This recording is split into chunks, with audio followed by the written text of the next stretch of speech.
বিদ্যুতের দাম ২১ থেকে ২৯% পর্যন্ত বাড়ানোর প্রস্তাব দিয়েছে পিডিবি। উৎপাদন ব্যয় বাড়ায় ঘাটতি সামাল দিতে দর সমন্বয়ের প্রয়োজন বলে দাবি সংস্থাটির। মধ্যপ্রাচ্য যুদ্ধের জেরে চলতি অর্থ বছর বিদ্যুৎ খাতের ঘাটতি হতে পারে ৬৩,০০০ কোটি টাকা। প্রতি ইউনিটে ১.৫ টাকা বাড়ালে ঘাটতি ১৬,৫০০ কোটি টাকা কমে আসবে বলে দাবি পিডিবির। তবে ভোক্তাদের আশঙ্কা, দাম বাড়লে বাড়বে জীবনযাত্রার ব্যয়ও। এতে বিপদে পড়বে নিম্ন আয়ের মানুষ। রিপোর্ট করছেন আব্দুর রহিম।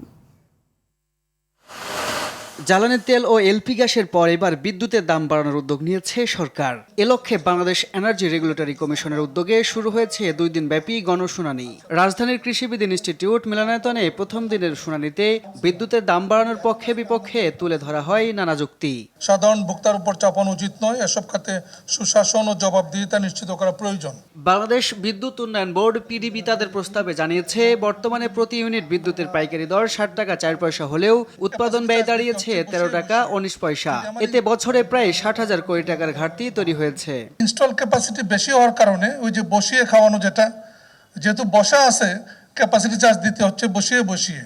যদি আমার ইনস্টল ক্যাপাসিটি যদি এর চেয়ে কম থাকতো, আইডিয়ালি যেটা হওয়া উচিত 20 to 25% যদি থাকতো, ক্যাপাসিটি চার্জ হয়তো কম খরচ করতে হইতো। এদিকে ভোক্তা অধিকার সংগঠন, শিল্প প্রতিষ্ঠানের প্রতিনিধি ও সাধারণ গ্রাহকরা এ প্রস্তাবের বিরোধিতা করেছেন। তাদের অভিযোগ, বিদ্যুতের দাম বাড়লে শিল্প উৎপাদন ব্যয় বাড়বে নিত্য পণ্যের দামও। আপনি যে লুটপাট করবে তার বিরুদ্ধে ওটার ব্যবস্থা নেবেন না। আপনার বিদ্যুৎ চুরি হচ্ছে, সিস্টেম লস হচ্ছে, সিস্টেম লস কমাচ্ছেন না। আজকে এই প্রস্তাবে সিস্টেম লসের কথা নাই, কত পার্সেন্ট সিস্টেম লস আছে এই হিসাব নাই।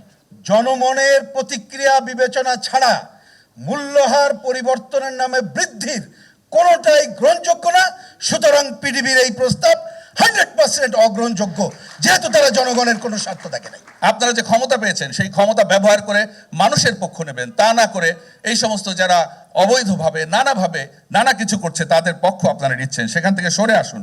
এখান থেকে সরে না আসতে পারলে বিআরসি একসময় গণশত্রু হিসেবে বিবেচিত হবে। এর আগে সবশেষ ২০২৪ সালের ফেব্রুয়ারিতে খুচরা পর্যায়ে ৮.৫% এবং পাইকারি পর্যায়ে ৫% বিদ্যুতের দাম বাড়ানো হয়েছিল। আব্দুর রহিম, RTV, ঢাকা।